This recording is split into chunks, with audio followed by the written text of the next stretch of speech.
Hello, people. This is Mark and Lara from Kharischangeworks. Guys, hope you are well.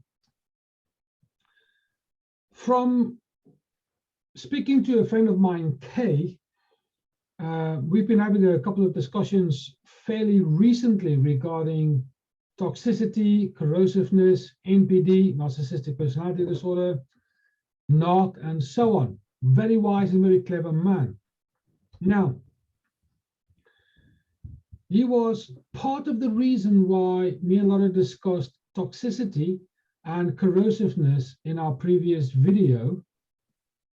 And overnight, he sends me a text on the phone, which I'm going to read out, and me and Lara will discuss our thoughts as far as this is concerned. Now, knowing him, he will put things in there to agitate the old intelligence, to give you food for thought and see what your stance is regarding some stuff. So he might have done this in here.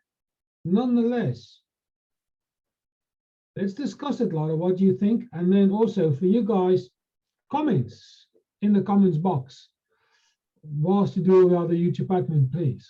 So it's quite a long text, so let's break this up in little phases. Okay, let's go. Okay, number one, corrosive people always have a trail of damage behind them, if you can find it. I agree with that statement, very muchly so. If you look at corrosive people, they have damaged relationships left, right, and center, and they very much always either have new people in their lives or have no one in their lives. There's no in between. Yeah, so it's birds of a feather flock together philosophy. So because they feel and believe that they are damaged in some sort, they damage as they go along. Yeah, I happen to agree. I would go at, because of where they stand now, you can only get to where you are based on the road that you've traveled on. And that often is because of the decisions that you've made. But I'll also go as far as to say the decisions that you make is because of not only the decisions that you've made, it's the people that you engage with. It is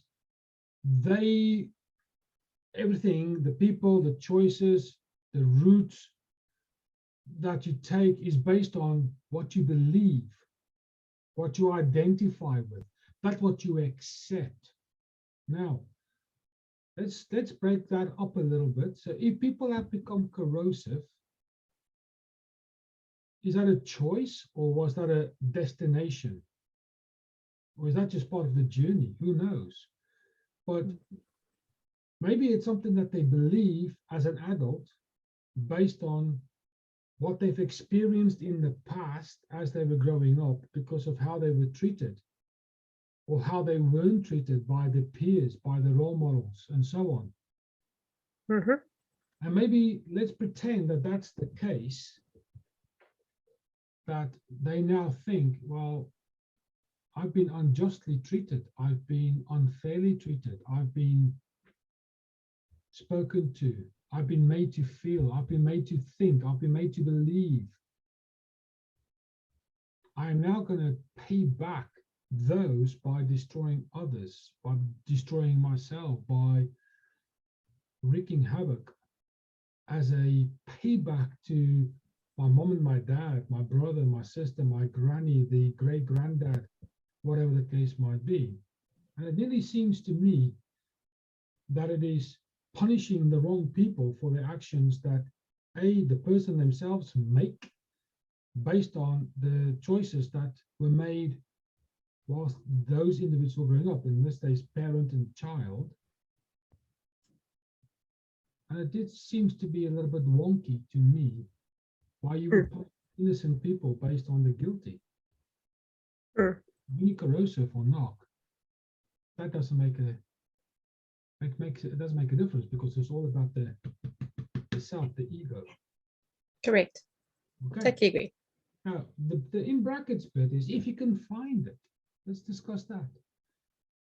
As I do, that Narc and corrosive people are they fantastic chameleons in terms of how Yes. they can camouflage not only who they are and how they behave. And that camouflage is not necessarily army makeup, but it's how they can weave themselves through a bunch of facts to bring fiction in order to dilute the fact so that fiction becomes more prevalent. And in so doing, win people and manipulate them over because they've been wronged 150 years ago. So therefore, destroy everybody in their wake. So how they hide their stuff is clever through all the tactics discussed in the Narc playlist and how they go about it. Yeah. Yes, and they're very good. They can sell ice to an Eskimo. Yes. They can charm anybody. Yeah, and that is one of their main tools. Yeah. They will be awesome and pleasant and lovely, and butter wouldn't melt in their mouths to others. But meanwhile, in the background, it's totally the opposite. Yes, totally so. Mm-hmm. Let's look Next point. What about the point two? Right. Corrosive people don't necessarily have friends, only associates or acquaintances. I think that's a true statement. I think nobody wants to be around somebody who's going to continuously hurl out verbal acid and continuously expose you to that you walk around with scars all the time, knowingly. However, if you're in a situation unknowingly, until you get to the point of, for lack of a better term, waking up, you're not going to know any better. Correct. Because let's be honest here. You and I have been friends at this point in time for 35 years. Mm-hmm. We've been besties for 35 years. Correct. Now, I would suggest that our relationship is give and take. Yes, absolutely. I give and take, you give and take. Therefore, in a normal relationship where it's based on mutual respect, mutual trust, integrity, and all these kind of things, that is what makes friendships valuable. Yes, absolutely. Correct. Now, I also believe in when you've got a friend, like I've got you as my bestie, and I would suggest that Kay is also my male bestie, albeit that I've got other people who are very close to the bull's eye in terms of who I would regard as my very close-knit friends. Mm-hmm. Now, I would suggest that acquaintances are people who you converse with on a regular basis, to converse with you, who you can talk to as and when required. But a friend, what differentiates an acquaintance and a friend in my eyes, for what it is worth, for whoever is prepared to consider this particular point of view, is invested interest both ways. I agree. Totally. So if you've got an invested interest in someone and they have an invested interest in you, that, in my eyes, is one of the main qualifiers. What separates an acquaintance and an associate to that of a friend. Because if there's no invested interest, in my eyes, once again, it doesn't give me the motivation to want to spend time, want to help, want to support, want to encourage, wanting to point the old warning finger. Because there's no invested interest. And I think Narc and corrosive people haven't got that. Mm-mm. Because who wants to be a friend with someone who wants to damage you up here, and everywhere else? It doesn't make any Mhm. sense. I Yeah. think he's right here. Yeah.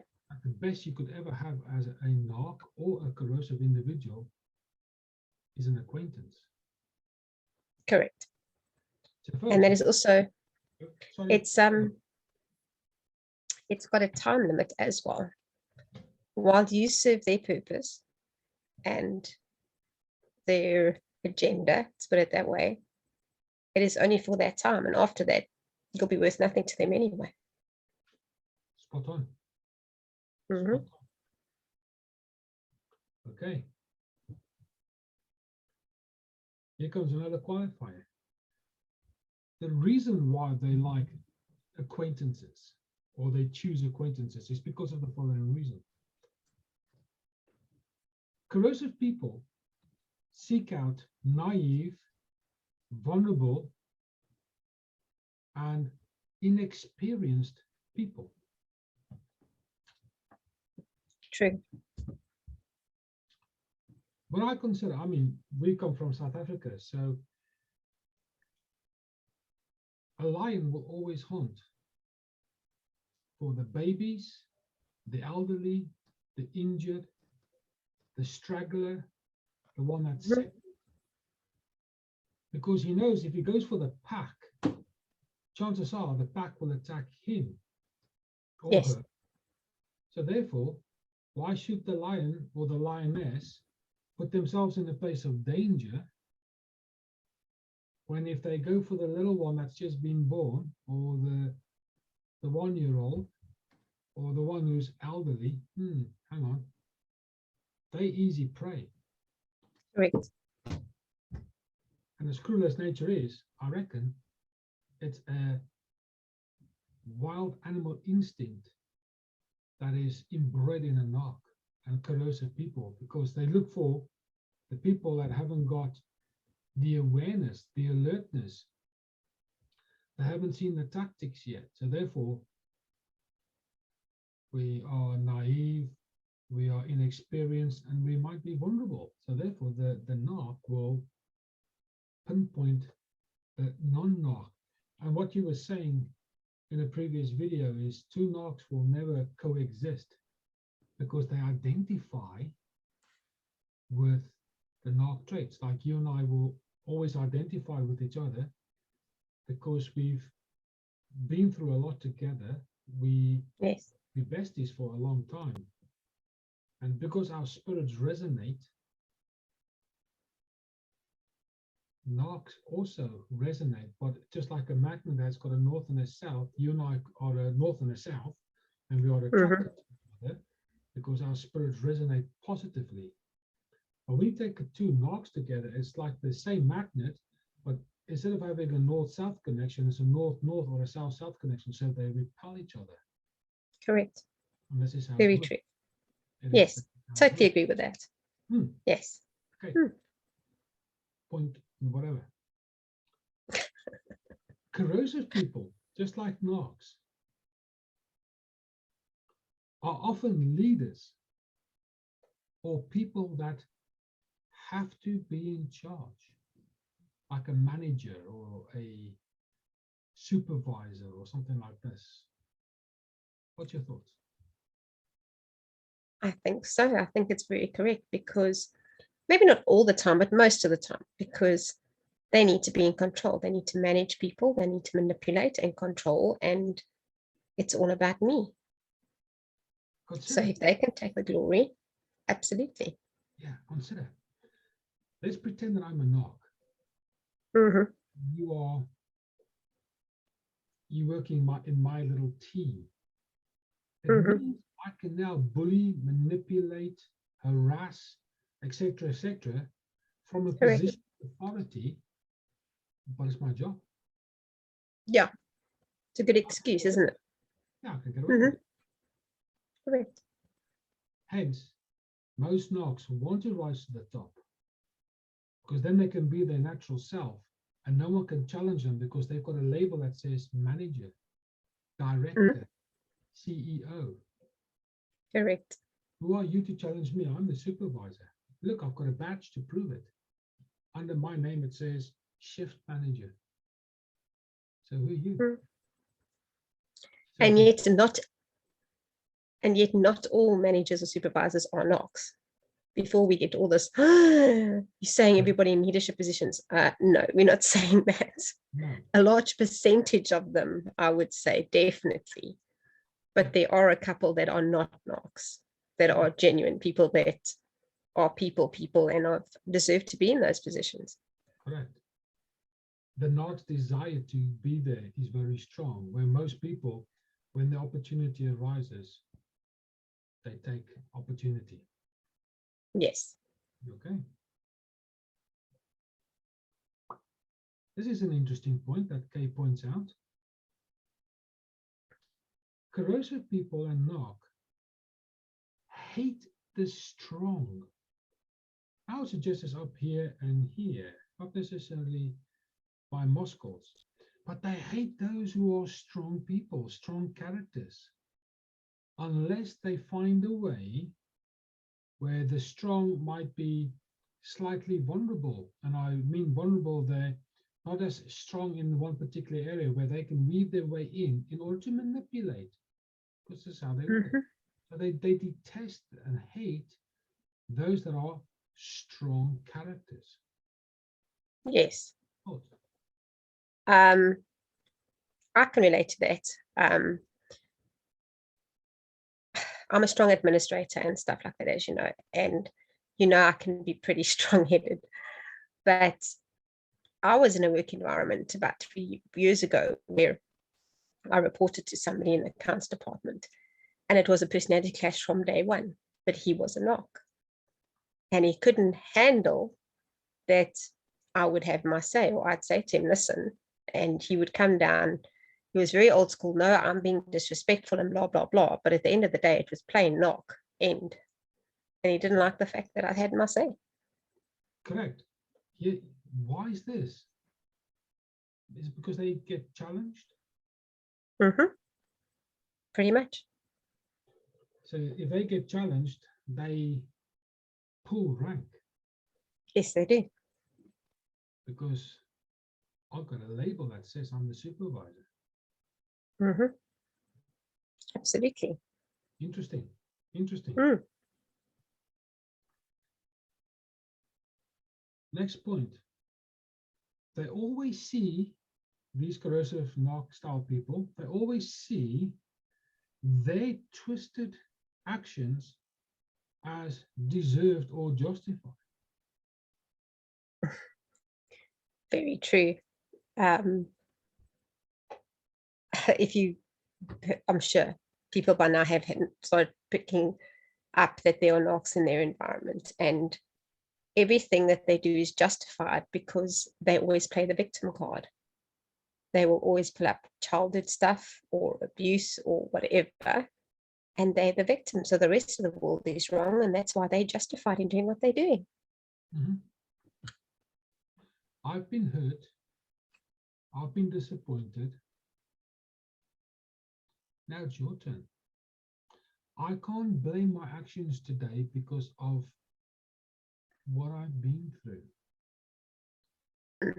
But now that I'm a supervisor, I can take all that disappointment of 20 years of growing up in an environment where I feel like I was unjustifiedly treated, or I wasn't treated in the way that I should have been. I wasn't brought up in the most loving, caring environment, etc., etc.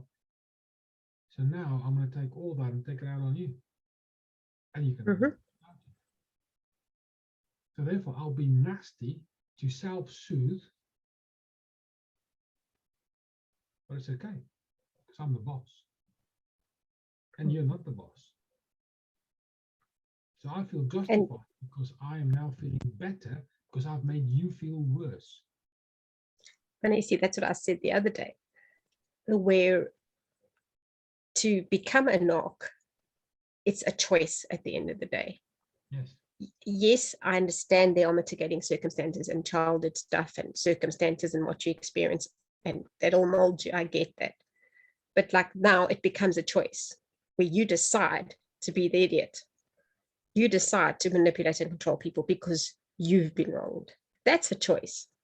Yes. And people don't always understand it. When I say that, they go, oh, you can't say that. Yes, I can. It's a choice. You decide what type of person you're going to be. Correct. So that Narc in their lives starts showing their true colors. And then all Correct. of a sudden, as if the light turns on and they go, oh, heck, where did that come from? Correct. Oh, my friend, it's always been there. It's just you've pressed that button that's released it. That's what's happening. Correct. Absolutely. Okay. Cool. They enjoy the suffering they cause, and they might even enjoy it when they see themselves as good and right and respectable. That's that comedian again, where to the world they portray one face of being nice and cute and likable, and they'll do anything for anybody. But back at the ranch, it's a different story. What I like here is how they enjoy. They might not express it with a smile. They might give a facial expression of content whilst they do it, because they hate you, because you might be someone that survived, or you've got a nicer car, or a nicer suit that you wear for work, or whatever the case might be. So that jealousy monster comes up and there's that contempt. So therefore, if I can make you feel a little bit worse, they might not verbally express it, but in here, got my own back.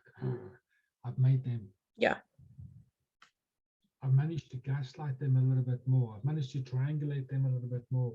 I've managed to say something to third party about them, and it's like, now I've got someone else. I've got 10 flying monkeys going around. Yes. And they enjoy that because it means they're in control. Yeah. Interesting. And because of that, they feel quite justified, because remember, I've got a badge. And you don't have a badge. That means I'm more powerful than you, because I can now beat you up through bullying and manipulation, because I have a whip that says I'm allowed to do so.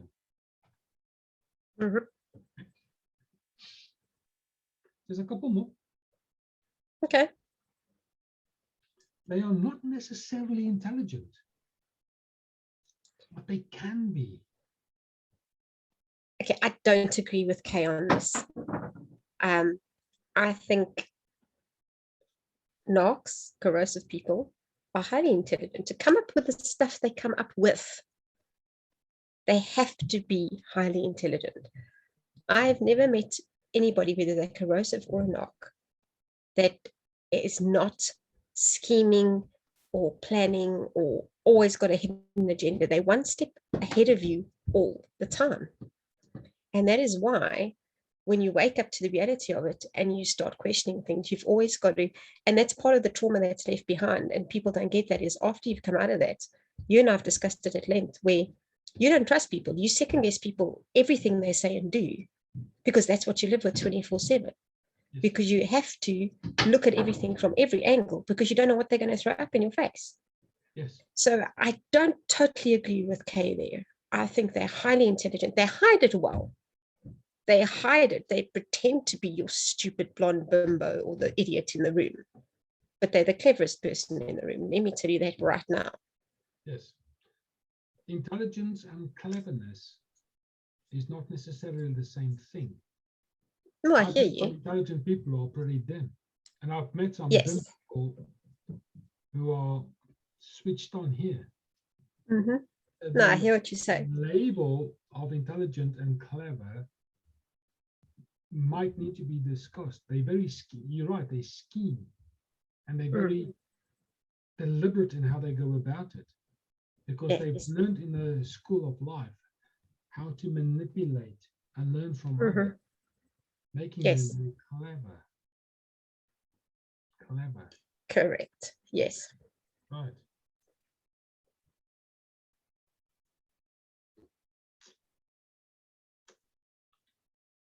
Last one. all Narcs are corrosive, but not all corrosives are Narcs.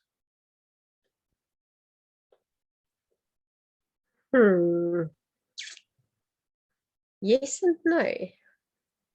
I think Narcs become more corrosive as they, I don't want to use the word mature because mature is too good a word. The better they get at what they do, the more corrosive they become because the damage becomes longer lasting. And in saying that, I don't believe all corrosive people are Narcs. Mm-hmm. So it's a bit of both, but I do think a Narc graduates. It just graduates into a corrosive person. I tend to agree. I think you need to have a platform to build things on, and that platform might be rejection from the point of birth. You might be the acceptance and love and care and belonging, you know, Maslow's hierarchy, that might be established and then it's destroyed very early, and they carry that along, giving them the platform of I've been hurt, I'm going to show you. Or maybe a little bit older in life, when things become a little bit more temperamental and turbulent because of hormones, I'm going to show you, and that now becomes a platform to which they propel themselves into the Narc industry.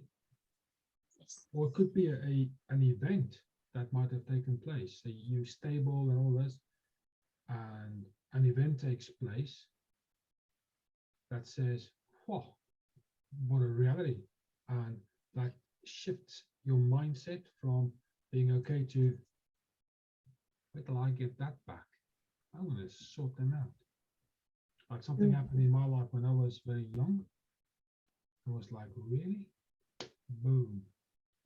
I'll show you. Now, once that platform is laid, like a foundation to build a house or a building on, when that happens, the school of life eventually graduates you to a place of corrosive if you're a Narc by circumstance, let's just say. But if you're a Narc by nature, chances are you will mature into this corrosive person. And by mature there, I mean you become better, more skilled, more elegant, more smart, more slick, and you end up corrosive.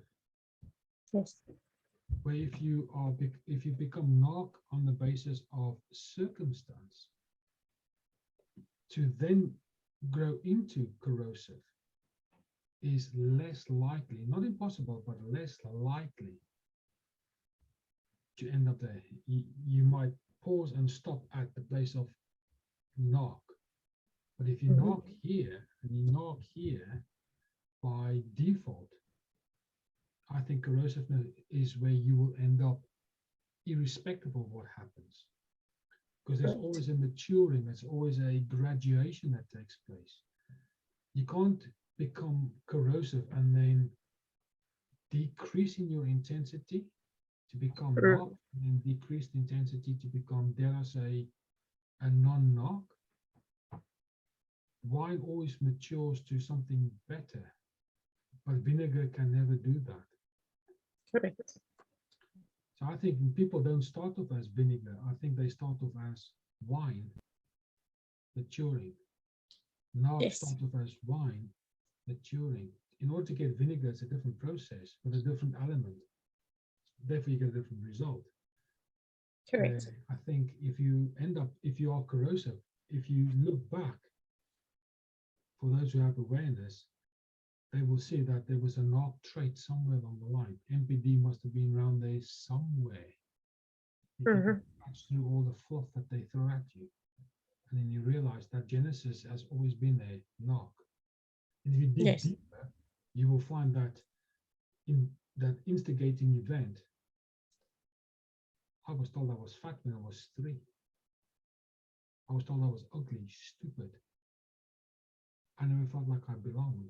So therefore, that hatred and hurt bubbles up and bubbles up and bubbles up, and then it results itself in an expression that we now call Narc. That's at least my experience. And then that gives them a justification to become corrosive because of Narc, because of. Totally. That's my totally agree. So, okay. Guys, there you go. Food for thought. YouTube admin, please. And like, share, subscribe, comment, hit the bell, tickle. For now, this is Mark and Lara from Kharischangeworks. We'll speak to you soon. Bye.